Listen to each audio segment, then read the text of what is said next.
Shalom Bapak Ibu Saudara terkasih di dalam nama Tuhan kita Yesus Kristus. Kiranya damai sejahteranya Tuhan senantiasa menjadi bagian di dalam kehidupan kita. Pesan firman Tuhan hari ini mengingatkan kita bahwa Tuhan tidak meminta pertanggungjawaban atas hidup orang lain kepada kita. Tetapi Tuhan akan meminta pertanggungjawaban atas apa yang Tuhan berikan dan Tuhan percayakan kepada setiap kita masing-masing.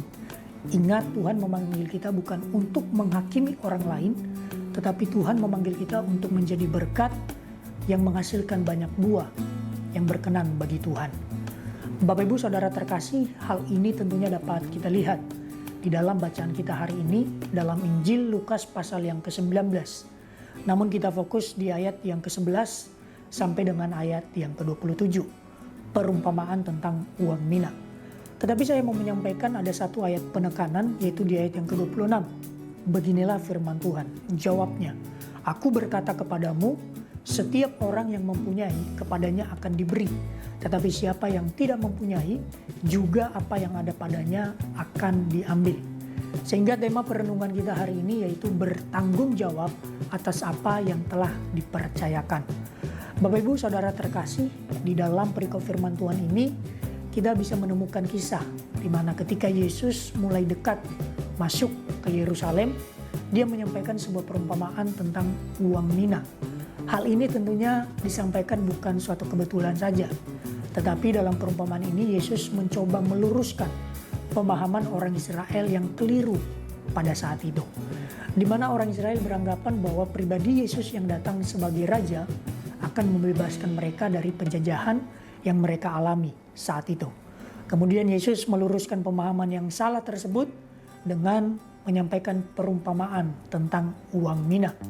Nah, di dalam perumpamaan ini dijelaskan bahwa ada seorang bangsawan yang dinobatkan sebagai raja, lalu memanggil 10 orang hamba. Dan kepada 10 orang hamba ini diberikan 10 uang mina untuk dipakai berdagang. Lalu raja ini pun pergi.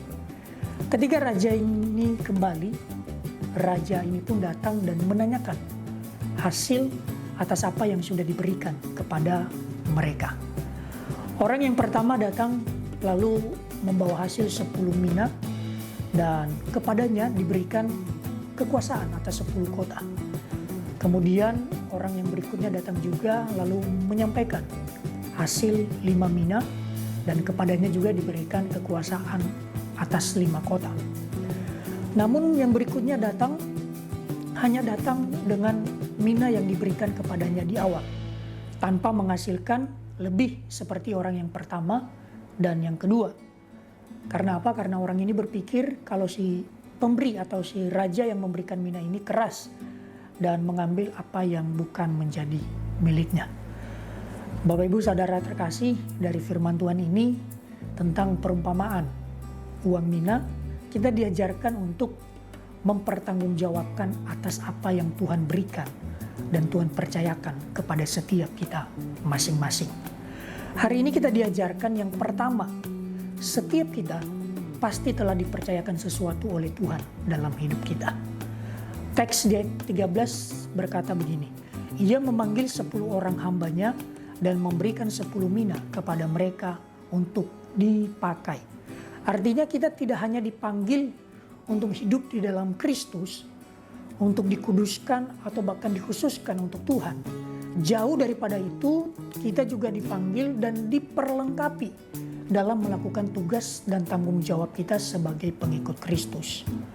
Maka Bapak Ibu Saudara yang dikasihi oleh Tuhan, dalam hal ini saya menyampaikan bahwa mari kita memanfaatkan dan mempergunakan setiap waktu, setiap kemampuan, setiap kesempatan, atau bahkan setiap hidup yang Tuhan percayakan kepada setiap kita masing-masing. Ingat, jangan lalai dalam hal ini. Karena yang kedua, Tuhan menghendaki kita untuk menghasilkan buah, bukan hanya sebatas sibuk dalam pekerjaan Tuhan. Hal ini tentunya dapat kita lihat di dalam ayat yang ke-15. Teks untuk mengetahui hasil dagang mereka masing-masing mengindikasikan bahwa Tuhan tidak melihat siapa yang paling sibuk dalam pekerjaan Tuhan. Tetapi Tuhan melihat siapa yang berusaha dan menghasilkan buah dalam pekerjaan Tuhan. Artinya apa Bapak Ibu?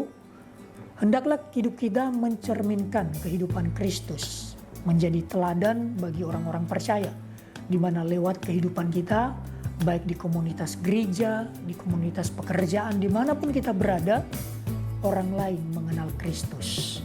Maka yang menjadi pertanyaannya bagi kita hari ini, jika Yesus datang hari ini dan menanyakan hasil pada apa yang sudah diberikan dan dipercayakan kepada setiap kita masing-masing, apakah kita membawakan hasil yang berkenan kepada Tuhan, atau justru kita tidak membawakan hasil apa-apa di depan Tuhan? Kiranya firman Tuhan hari ini boleh memberkati kita. Tuhan Yesus memberkati. Mari kita berdoa.